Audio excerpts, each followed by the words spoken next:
everyone, it's Jack from Cultaholic.com, and it's time to talk about some more lovely wrestling news on this fine day. So, without any further ado, let's take a look at those lovely headlines. First of all, a WWE superstar seems to have been quietly turned babyface. Next up, we have an update on a new name for the team formerly known as the Revival, and this new name is not the Revolt. And finally, also an update on Roman Reigns' ongoing absence from WWE. So first of all, let's go to a report from WrestlingNews.co, who claim that apparently a WWE superstar has been quietly turned babyface without it ever being really officially acknowledged or solidified on TV. The superstar in question is none other than former NXT Women's Champion and former one half of the WWE Women's Tag Team Champions, Kairi Sane. Now, a lot of people may have been wondering whether Kairi was still a heel or whether she was a babyface. Obviously, she came up from NXT as a face, but was quickly turned heel when she paired with Asuka as the Kabuki Warriors. And Asuka is, of course, very key to this story because of the whole, the recent switch of the Raw Women's Championship from Becky Lynch, who announced her pregnancy,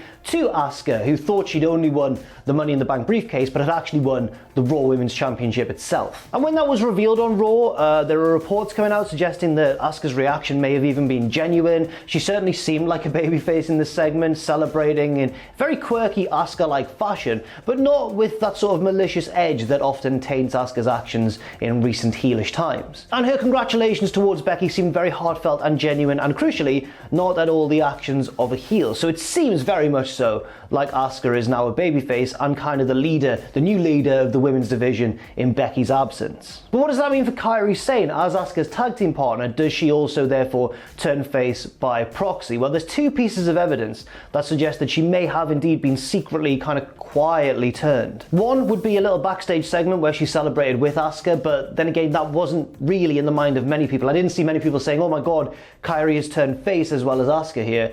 To be fair, it was a very eventful Raw. That wouldn't have been the first thing on everyone's mind. But my point is that it wasn't, the standard sort of big signature in your face, this is a face turn moment. It was very much just a little addition to the show, a little backstage segment. The second piece of evidence suggesting that this may have indeed been a behind the scenes, behind closed doors turn for Kairi Sane comes courtesy of the report itself from WrestlingNews.co, which says, I asked about the turn and I was told that the Asuka and Sane turn was not something in the plans, but it was necessary because they want a babyface champion right now with names like Shayna Baszler and Nia Jax in line for title matches in the coming months. So obviously that would probably have been the plan for Becky Lynch to face Nia Jax and Shayna Baszler. Now that Asuka's the champion, should they not deviate from those plans and Shayna and Nia are still top level heel contenders, then you need a babyface champion. It just makes sense. And apparently a WWE source told WrestlingNews.co that Kairi is a face now until Vince changes his mind. And I think honestly that's a good thing for Kairi. She is, I'm not saying that she's not a good heel, she can be a very good heel. We've seen that in some of her exchanges, such as those with Alexa Bliss, for example, during the feud between their two respective teams. That was very entertaining stuff.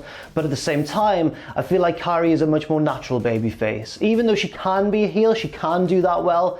She, as proven on NXT, she is just more of a natural babyface, like so many people before her, like Ricky the Dragon Steamboat and that sort of thing. All of these and Jim Duggan, all of these pure, actual baby faces that you just can't imagine booing. But another thing that I think would be good for Kairi's career in WWE would be, and this sounds a bit strange given that she's now in a bit more of a powerful position because she's aligned with the Raw Women's Champion, but I think a split. I think a tag team split would be good for Kairi because in NXT, she had some absolutely wonderful singles matches against the likes of, for example, Shayna Baszler, now a fellow Raw roster member. And I just think that if Kairi were to be able to branch out on her own again as a babyface, she could really, really show us what she could do. Next up, let's talk about the team formerly known, of course, in WWE as the Revival, Scott Dawson and Dash Wilder, or, can I get this right again, Dax Harwood and Cash Wheeler, I believe, are their names now, I think.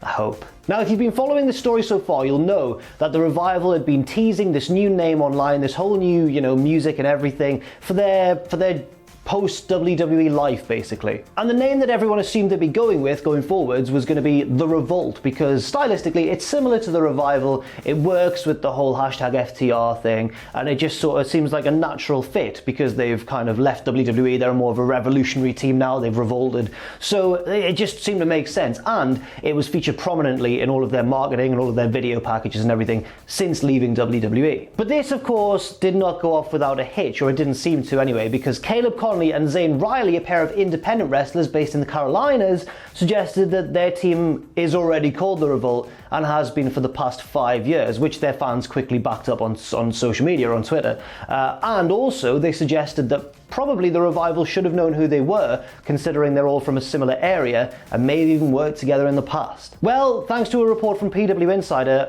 a representative of the Revival appears to have countered this, essentially. A cease and desist was issued from the Revolt to the Revival saying, don't use our name, you're not allowed to, it's our name. And a representative from the Revival has fired back and instead said that we were never actually going to call our team the Revolt anyway. That's right, according to the Revival, or a spokesperson for the Revival, their team was never going to be called the Revolt, even though it did feature heavily in all their marketing and everything. They claim that apparently their name is set to be FTR. The acronym itself is going to be the new name. The reason included in the PW Insider report was various things, but one of the ones that struck me the most was flexibility. FTR can go on to mean various different things depending on what the storyline is at any given time, what the promotion is at any given time. They can use that in a more malleable way than they could with the name, I guess, just The Revolt. But then again, it is a strange one, isn't it? It is weird that they're going to be using an acronym as a name, not that it's not been done before. Of course, we've seen the APA, for example, but it's weird that they're going to be using an acronym that was kind of bestowed upon them but as an insult by the Young Bucks, their big cross-promotional rivals. But then again, I guess it's quite a cool little wrinkle. I just wonder if this was always the plan, or if they have indeed been forced to change it because of all the controversy kicked up about their use of this name that an independent team already had been using for half a decade now. I guess there's no real answer to that unless someone just comes out and publicly says it. But let me know what you think of this whole FTR name as the new name for the Revival in the comments section down below. Next up, let's do a little preview of tonight's Monday Night Raw, because there's a very unique segment set to take place on the show. And I'll warn everyone right now, unique segments aren't often the best received on Raw, you know, like arm wrestling contests, pose downs, that sort of thing. But this one's very unique and may, given the charisma of the teams involved, actually turn out all right. The segment in question is set to be axe throwing. I can't do the noise very well. Let me try that again. No. Right, let's give up on that. Axe throwing between the Street Profits and the Viking Raiders. The reason for this is presumably a continuation of their rivalry, which just doesn't involve wrestling anymore, weirdly, because last week they played basketball, they played some bloody b-ball lads this week. No, I'm not going to do that again. This week, axe throwing. But it's just one segment, and what does actually appear to be a fairly stacked Raw, to be honest, a fairly eventful edition of everyone's favourite Red Brand show. For example, elsewhere on the show, it was announced last week, and it's going to happen this week, that Baron Corbin's going to be coming over from SmackDown to take on the current WWE champion, Big Drew McIntyre. Also, the Iconics, Billie Kay and Peyton Royce, are going to be challenging for the Women's Tag Team Championships. And also, as well, Edge is going to answer Randy Orton's challenge of a wrestling match. If you don't know what that means, if you've missed out recently, basically what happened was after Edge beat Orton at WrestleMania, then Orton came out and said, right, the better man won, but the better wrestler didn't. So now I'm challenging you to a rematch, and it's going to be a normal singles match, just a wrestling match. And since then, WWE they've said this could be, if it goes down, the best match ever. Whether you agree with that or not, it remains to be seen whether the match is going to go ahead, because Edge hasn't officially accepted this yet. I'm assuming that he will, because it's set for the next pay-per-view, but it hasn't actually been officially, set in stone yet. But you've got to assume that it's going to happen. They wouldn't hype it so much otherwise. Now let's talk about Roman Reigns, who has of course been absent from WWE for quite some time now. Well, since the build-up to WrestleMania. Reigns obviously pulled out of his scheduled title match against Goldberg for the Universal Championship. Braun Strowman stepped in, and the rest is history. Reigns then appeared to be getting edited out of video packages and stuff during WWE programming, which seemed to kick up a lot of fuss, understandably, because if he's taking time off for his own health or for the well-being of his family, why would you punish him by, trying to blank him from the product? But then, he's been put back in, or maybe it was just all much ado about nothing. I don't really know. But that WrestleMania 31 one was a bit weird, wasn't it? Where Rollins cashed in on Lesnar and nobody to win the title. I don't know.